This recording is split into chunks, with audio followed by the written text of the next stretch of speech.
मित्रांनो, या देशातल्या प्रत्येक सवर्ण आणि ब्राह्मण लोकांना असं वाटत असतं की आम्हाला ज्या काही नोकऱ्या लागत नाही आहेत त्याला जबाबदार एससी आणि एसटी समाज आहे।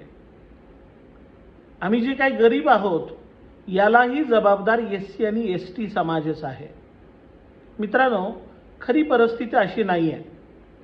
परिस्थिती अशी आहे की या देशामध्ये ओपन, ओबीसी, एससी आणि एसटी हे राजकीय व्यवस्थेमध्ये कशा पद्धतीचा त्याचा सेटअप आहे त्याच्यावरती हे सगळं डिपेंड आहे।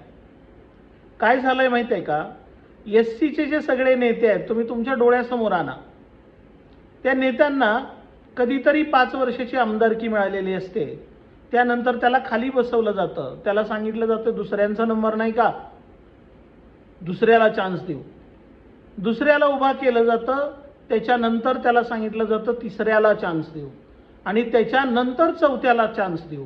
म्हणजे कुठल्याही एससी एसटीला प्रस्थापित होऊन दिलेलं नाही आहे।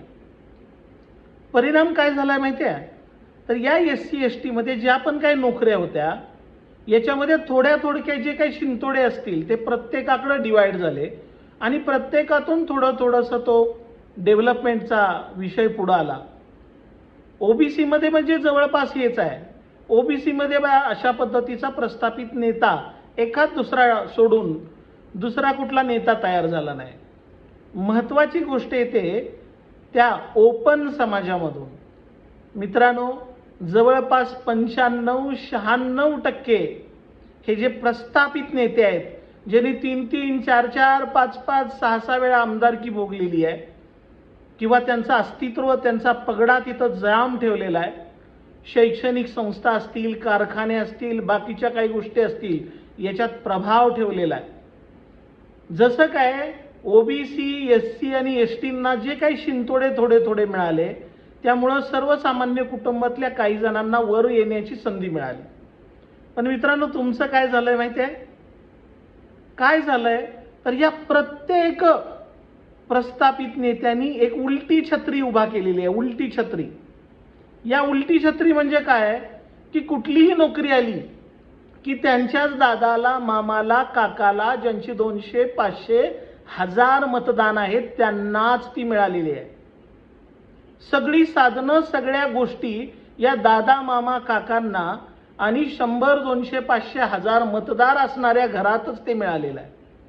झालंय काय माहिती आहे, या उलट्या छत्रीमुळं खालचा जो समस्त सगळा हा जो प्रस्थापित जो समाजातला जो सगळा वंचित भाग आहे तो जळून आणि करपून गेलेला आहे। त्यामध्ये सवर्ण पण करपलेला आहे आणि ब्राह्मण पण करपलेला आहे, लक्षात ठेवा। आणि झालंय काय, या प्रस्थापितामुळे हा सगळा खेळ झालेला आहे। जर उलटी छत्री काढली नाही आणि तुम्हाला आणखी आरक्षण मिळालं, खात्री देऊन सांगतो तुम्हाला यातलंही काहीही मिळणार नाही।